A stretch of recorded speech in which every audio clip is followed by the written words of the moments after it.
This is the Bigger Than Me podcast with your host, Aaron Pete. The only time that I sing is in the shower. I don't do it around other people, but the man I'm sitting down with today is Justin Clancy, an incredible musician who sings from the heart. He's raw, he's authentic, he's my guest today, and I'm so excited to introduce him.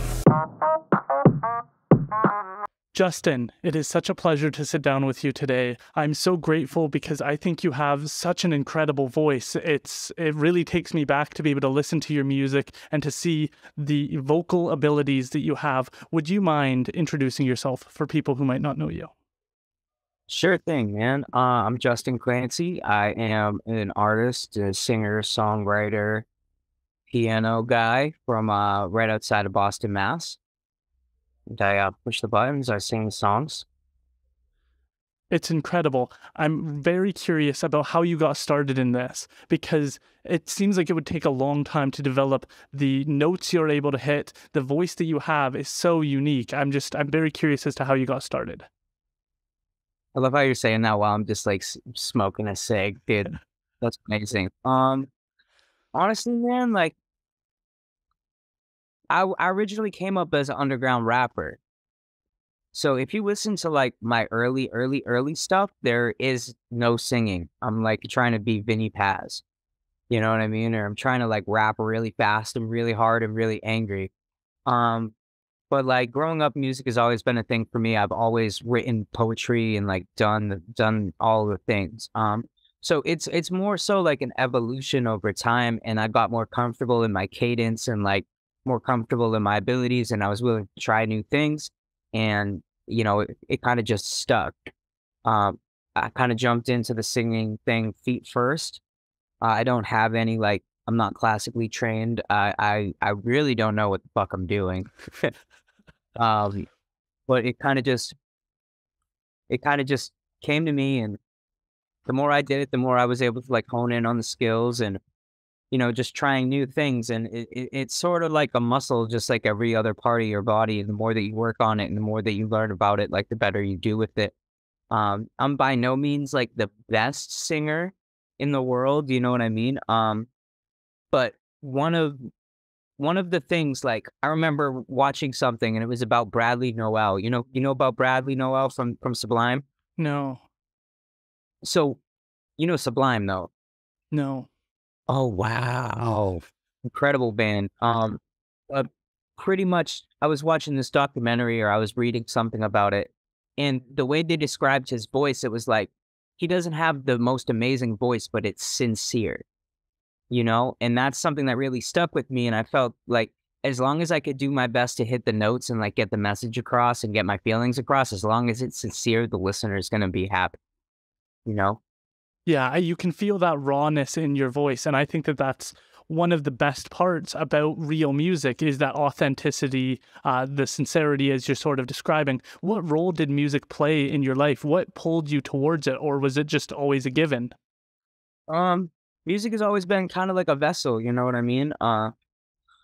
If you're a musician, like I feel bad for you because something drew you to that point to where it's like you feel as though you couldn't properly communicate without music being that vehicle. You know what I mean? Because that's what it was for me.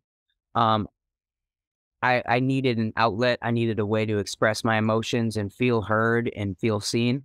And I sort of gravitated to the arts for it, and I've ran with it ever since. What was going on in your life that pulled you in that direction? Oh man, a whole lot of stuff. I didn't really have like the best childhood. You know what I mean? I dealt with a lot of shit growing up. And it was really difficult for me. And my way of like getting it out was through writing poetry. I think I wrote my first rap. Have my first notebook. I keep it in my little studio No way. over. I got like a little nook. I wrote my first rap in this book. It's a Harry Potter book, and I wrote it and I dated it, I remember. Wow. Um, it is see, like, my little chicken scratches and stuff. Um, I I would even write in like skits and shit like that Wow. in 2002. Really? Yeah. What Huh. caused you to pick up the pen for the first time and use that book? I fucking cook. Look at JC remix. Like I was writing remixes to songs that I didn't even fucking. It's crazy. What caused me to? Yeah, what was that day in 2002 that made you pick up the pen and say, I gotta start? Well, like growing up, like, I grew up with my father in prison, and I feel like, I wanted to talk about it. And that was like the way that I talked about it. You know what I mean? And like those feelings and stuff. Like I remember being really little and like telling people that my dad was in the army and shit. Right. Or really in prison. Wow. I had a really hard time communicating. Sorry, I'm starving, dude. No But worries. yeah. So that's sort of what happened and how it played out.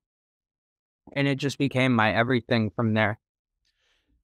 It seems like such a positive outlet considering maybe the weight that you're carrying on your shoulders, and there's so many other vices, so many other paths you could have gone down. How did you find such a positive vice that's sending you down a really positive path? Well, I can't necessarily say that I found the vice and I stuck to it. I struggled with like a lot of substance abuse growing up. I'm actually a person in long-term recovery. Um, I've never even had a legal drink. So throughout my whole entire 20s, I've been completely sober, no weed, no nothing. Because like growing up, you know, uh, I was just doing a lot of drugs, man. So my vices sort of changed over time, but the music has always been a constant. The writing of the music, the shooting, the producing, the everything. But as far as like the singing and the instrument playing, that really didn't come into the picture until like the past 5 years, almost. You're a person who, on your Instagram page, you have some incredibly inspirational videos about what you've gone through and how you've tried to look at it and the importance of reaching your full potential and about going down that path. And I think that that's so important, but not from just people who haven't faced adversity, from people like yourself who've really overcome hard times. Would you mind sharing some of the things that you've overcome and how you've managed to stay on this path? Right, for sure. I mean, I wouldn't say overcome, because these things like people that are in recovery from addiction and like mental health struggles and things like that, it's an ongoing thing. It's something that you have to be on constantly and stay the path. So I wouldn't necessarily say I overcame it or I'm cured from it. However, like I've arrested it to an extent, and I feel like a lot of people, when they're in it, they don't see a way out. You know what I'm saying? And if I can just like shine like the tiniest bit of light at the end of the tunnel for those people and just change the way that they're perceiving their situation, that makes it all the worthwhile for me, you know? What advice do you have for people who are on that journey and trying to find a way out? Because it seems like you've found some positive light to follow. Yeah. It's just keep going, man. It's always just keep going, at least for me. Um, because no matter how many steps backwards you take or like what happens, as long as you stay the course, like things immediately get better. Um, it's always like another day, the next day, and the next day, and the next day. Which it's sometimes for most people, the sound of that could be grueling, but really it's what you put into it, what you try. I try not to do the whole advice thing though, to be honest, man, because really like my thing was when I was in that and when I was really in the shits, like I didn't want advice. I just wanted somebody to listen, you know? That's really important. And I think people can feel like they don't have anybody to talk to. And that's where I think music can often come in, is because you're being heard and seen and understood because you resonate with what the artist is saying. 100%, 100%. And that's why I found it so important. And I found it such a game changer throughout my journey. Is there musicians, artists, creators that helped you, that you relied on or looked to? Oh man. I listen to a whole lot of music, dude. So it ebbs and flows, you know what I'm saying? Like big like Frank Ocean guy, big Mac Miller fan, big Radiohead fan. Um, I've been really into like Bright Eyes lately. Um, like Stevie Wonder, Marvin Gaye. Um, I listen to everything, man. Like today I was listening to Hozier, um, Lord, just everything really across the board. But I think the song that like so the one song that I would listen to every day, like when I first got clean, like when I was still in like rehab and stuff like that, was Goodbye Yellow Brick Road by Elton John. Wow. Yeah. Because it was sort of like it went with like the saying goodbye to like what I thought everything was and what I thought everything would be. And moving on and like trying to keep things a little more simple. Granted, my life has been anything but fucking simple since that point on. Um, but it'll never be as bad as waking up and wondering how I'm gonna get my next fix or, shaking and withdrawing in a jail cell. It'll never be as bad as that. There have been times where I felt as though it was as bad as that. But now I know that like there was a way out. When you're in that type of situation, it's hard to see that shit. Do you feel stronger as a consequence? Do you regret those events happening, or do you think they were learning experiences? That's a good question. I appreciate that. Yeah, dude, I definitely feel stronger. I don't regret anything.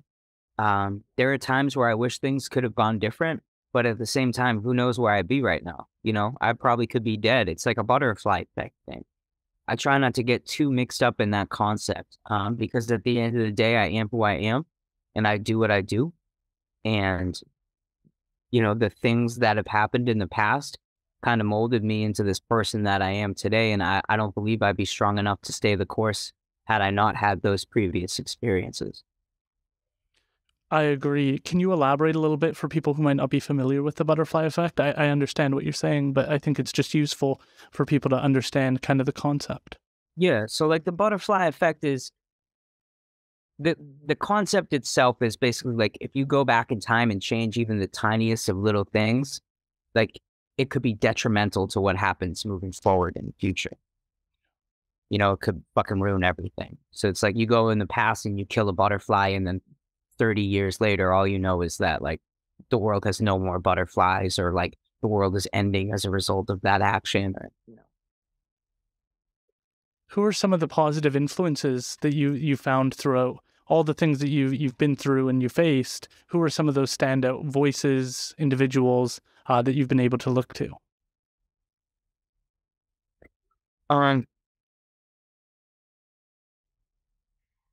Positive influences. I feel like my teachers, you know what I mean? And not like scholastic teachers, but like those who guide me and give me advice in life. Musically, and then also like a lot of people in recovery. My dad was a key part in that as well. And my mom, my grandma, stuff like that. My friends. I really, really appreciate like the friendships that I have. And,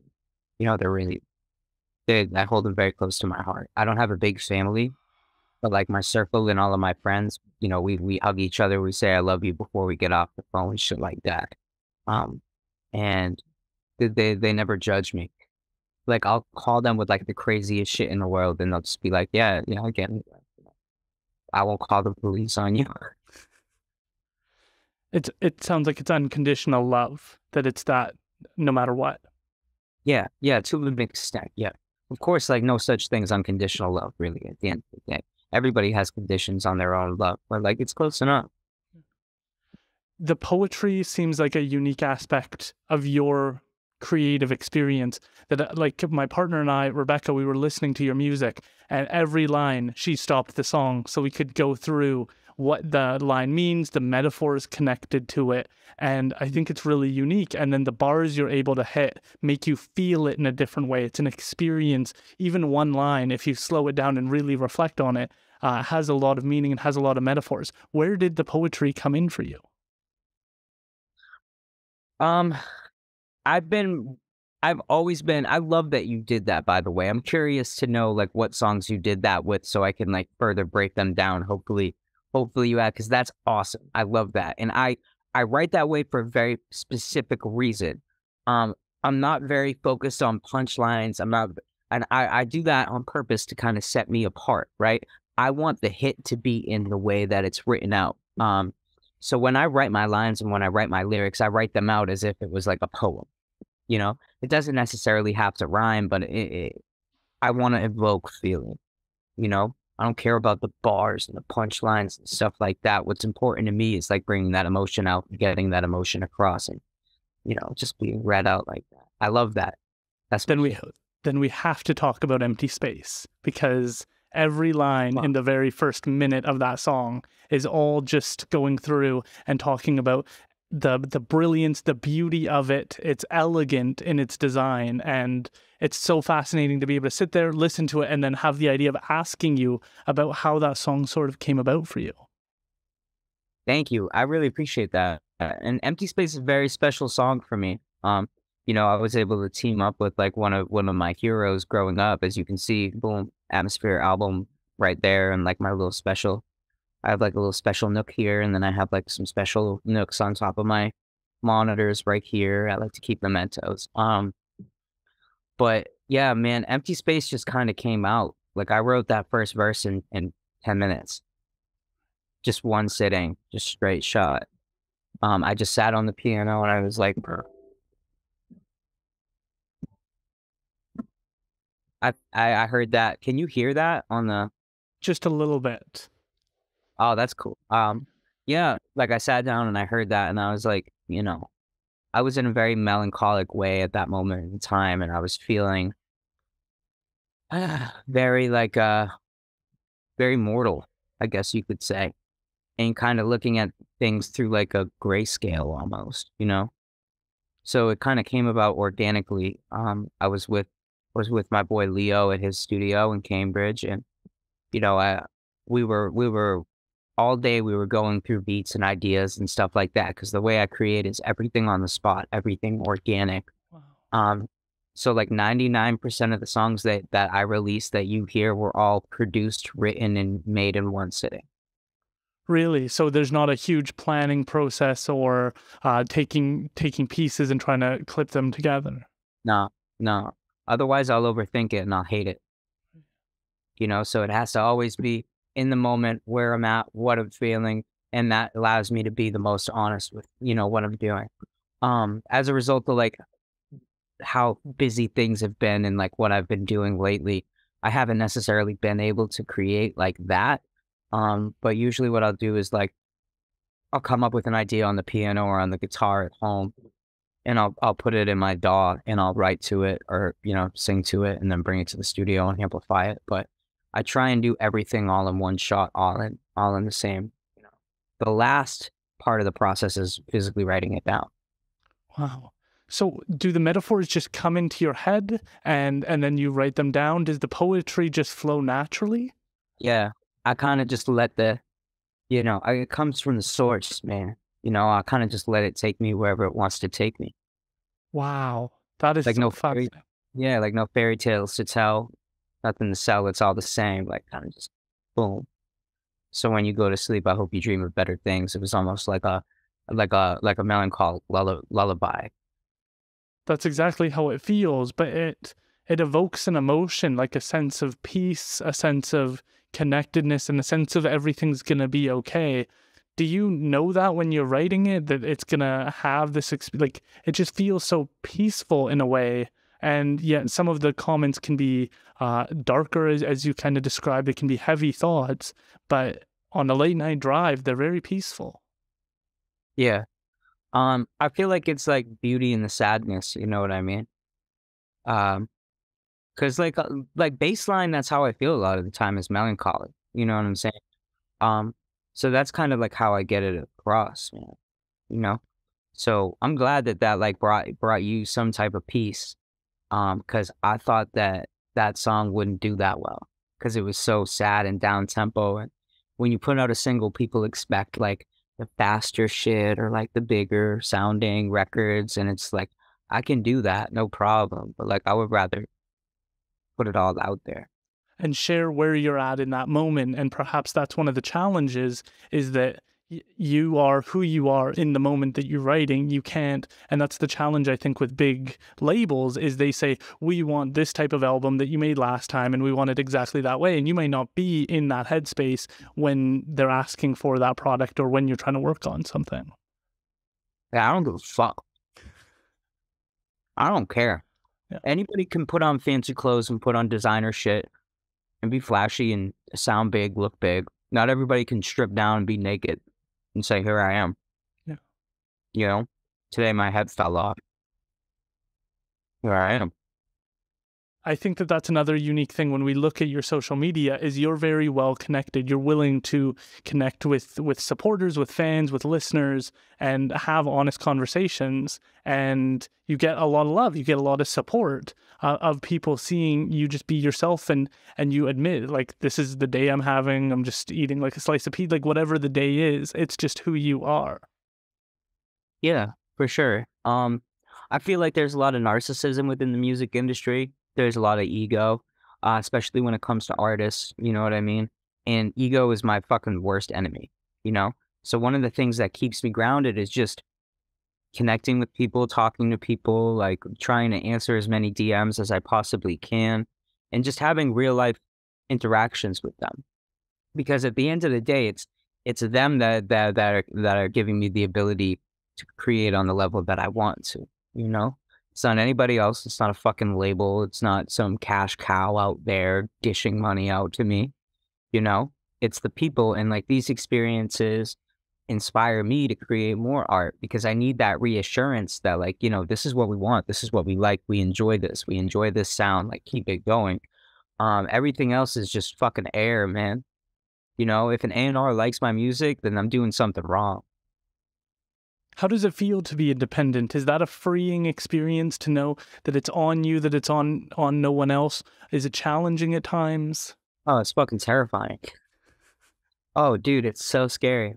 Cause like I'm self-funded, dude. Like everything I've done has been like self-funded. And it's a lot, you know. I have to wear a lot of hats. I gotta wear the business hat. I gotta wear the tour manager hat. I need to wear the creative director hat. You know, I do creative direction for everything, to the merch, to the photo shoots, to the fucking video shoots. You know, I gotta write the songs. I gotta play the instruments. I gotta release the songs. I need to connect with people on a business level. It's it's difficult, you know. It's definitely not easy, but it's the path that we chose, and it's the path that I know. I can't just like get up tomorrow and be like, yeah, you know, I'm just gonna work a 9 to 5 job. How the fuck am I supposed to do that? Seriously though, how am I supposed to do that when I know that like people in Vancouver and shit are like listening to my music and like breaking it down and like reading it, and you know what I mean? How am I supposed to, like, every second that I'm not working on my dream and I'm not chasing and going after it harder and harder, every second that I'm not doing that, I'm letting down everybody that believes in me. And that's the way I hold myself, and that's why I go so hard, you know? Um, like I've experienced a lot of loss in my life, you know? A lot of dead friends. A lot of dead friends. Um, where I sit right now, between the age of 17 to now, I've probably lost like 60 to 70 friends, all under the age of 35, from overdoses. You know what I'm saying? And that's a legit number. That's not just like acquaintances. Those are like people that I had a relationship with, and they knew I made music, and they knew that I wanted to fucking do this.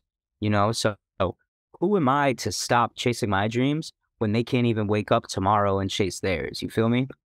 Yeah, that is incredibly inspiring, and a lot to put on your shoulders, though. Yeah, it sucks. But I have to. This path was chosen for me. You know, it's on me to follow through and do the rest. Of course I enjoy it, and of course it's something I love. It gets difficult at times. Of course. It's the hardest job in the world. You need to act as though you're the CEO of a multi-million-dollar company when you're not making multi-million dollars. But there's a greater good to it. You know what I'm saying? And that's like what keeps me grounded in this. What is that greater good for you? I know you sort of Re- described it, but yeah, like reaching people, you know, making people feel like they're less alone. The process is just as cathartic for me as it is for the listener at the end of the day. You know, they hear the words, they resonate with them, then they kind of reiterate like those vibrations. You know, it's like the ripple effect. You know what I'm saying? And that's what's important to me. Everything else is all fucking whatever. It's all air, you know? At the end of the day, it's impact. I could have 1,000,000 followers, you know, if I dumbed it down, didn't give a shit, changed up my whole image, whatever. I could have millions and millions of people, you know, lining up, but I don't fucking care. Really, I just want like that kid in the middle of Nebraska not to fucking kill himself, you know? Or I want, you know, I just want people to feel liberated through the arts the way that I felt liberated through the arts, essentially. I really appreciate that you recognize that, because I think that music, when we're having dialogues with people, when our family doesn't understand us, when our community might not understand us, music is a place where there is no judgment, where you can relate and you can connect. And I think there is a huge responsibility on people like yourself to deliver that, because we're reliant on it. I think when we see more and more like political discussions and things moving in that direction, people go try and find safe havens in music, in connection, in the stories that you share. Yeah, of course. I mean, it's a safe place. It's a safe place for me. It's a safe place for the listener, you know, um, safe inside sometimes. I have to ask, you have a few songs with Chris Webby. I know you're going on tour with him. Can you talk about a few of the songs that you've done with him and what that experience has been like? I will. I love Chris. He's a fucking character, that guy. I'm in your cigarette for this one. For sure. So for people who don't know, Justin has made a few songs with Chris Webby. One is being Superstar, and one is Lord Knows. Those are some. And then we got top songs. more. We got some more dope shit. Webby's a great guy, man. He's really helped me out, and he really has believed in me through this process and given me a shot. While my music is extremely different from his, we've found this like middle ground that really works for both of us. Agreed. He brings out inspiration to me, and I inspire him. So when we're in the studio together, it's a very symbiotic relationship. It's great. It's really cool. Plus, that's the fucking homie. Lord Knows, I actually wrote that hook for somebody else. That originally was not a Chris Webby song. It was for this other guy, and he was supposed to get Macklemore on it or some shit. And I wrote the hook and I recorded it in my apartment when I was living in Los Angeles. And nothing came of it. Also, the hook was very different. Now, me and Webb, we have the same producer. Not JP on the track, but Knox Beats. Webby and Knox work very closely together, and Knox and I are pretty much partners creatively. Everything that I've put out up to this point has been me and Knox, or Knox has touched it in some sort of way. So Knox played Webby the Lord Knows hook that I did because he liked the beat, and Webby was like, yeah, I fuck with this. Let's do it. Have him come in here and like change it. And I had met Webby like years prior through my friend. I grew up with Token, so I did a show with Token, and Chris Webby came out as a surprise guest, and that's the first time I met him. And then years later, yeah, we wound up doing Lord Knows. He loved it. I wound up going to his house, and we were just kicking it, bullshitting. And then the next time I came up, I made Superstar in like 20 minutes. Really? Yeah, the hook. Me and JP on the track. I got there, and that's actually me on the piano too. So I got there and I brought this bad boy. Brought this fucking Tonka truck with me. And yeah, I was just fucking around and playing some shit on it.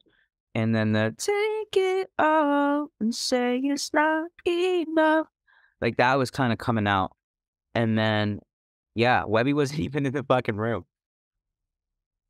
it was just me and JP vibing out because he was tired. I had drove from Boston to Connecticut, and it was kind of a far drive.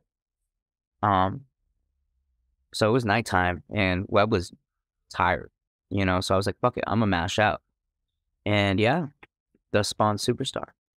Incredible. And you guys are going on tour together. Are you excited? What's the feeling like as the tour nears? You're coming to Chilliwack. I'm very excited to see you, Chris Webby, Ekoh, all live, all right here. Arab, do you have tickets? Are you good? I got tickets. Of course, I've got tickets. All right, for sure. I'm gonna make it a point to say what's up. What's it called? Yeah, I'm fucking hyped. I love tour. Tour is sick. We just did the Midwest in the fall together, and that was a lot of fun. It's cool because I play with a live band. You know, I play with a full band, so I bring that element, and they fucking love it. The fans love it. And as time goes on, the more people know me. So like, people will start coming to the shows and knowing the lyrics to my songs and stuff. And then I'll be in like the middle of fucking nowhere, and I'll be like, dude, this is nuts. Like I have imposter syndrome really bad. So I think it's so crazy to put you as one of the openers because you set the bar so high. Your voice sets it so high. Your lyrics, what you're saying sets it so high that I'm just so excited to attend because I think that it's just going to be an unforgettable experience. Yeah, no, the lineup is totally stacked, dude. I mean, it's me and Noid, Ekoh, Webby. The lineup's fucking stacked. It's gonna be insane every night. So I'm really excited about it. I've never been out of the country before. Are you able to tell people how they're able to find you, how they're able to get tickets to your tour, some of the places that you're going? Yeah, for sure. Shit, you can find me everywhere. Just type in Justin Clancy. And the tickets for tour are on Chris Webby's website, but they're posted all over the place. They're on my Spotify as well. And we're hitting a lot of places, dude. I can't even pronounce half of them. I know you're going all across BC, which I'm very excited about. Many of our listeners are from there. So I'm super excited to be able to let my friends know. I've already told a bunch of them that they need to get out and attend this, that it's going to be an unforgettable moment. Thank you so much for being willing to do this. I know that you have other places to be today. I know that you're a very busy individual, but it's such an honor and privilege to be able to sit down with such an incredible voice. Dude, thank you so much. I don't know who this guy is that you're talking about, but I appreciate it. Thank you, man. This was great. You asked awesome questions, and I hope the best for you in this podcast. You deserve it. This is Thanks. Great. Justin Clancy, go check him out. His music is all over the place. I've shown him to my friends, and all of them are immediately hitting the download button. So go check him out. Follow him on Spotify, Apple Music, YouTube, and tune into this amazing voice. Oh, yeah. Thank you, Aaron. I appreciate you, man.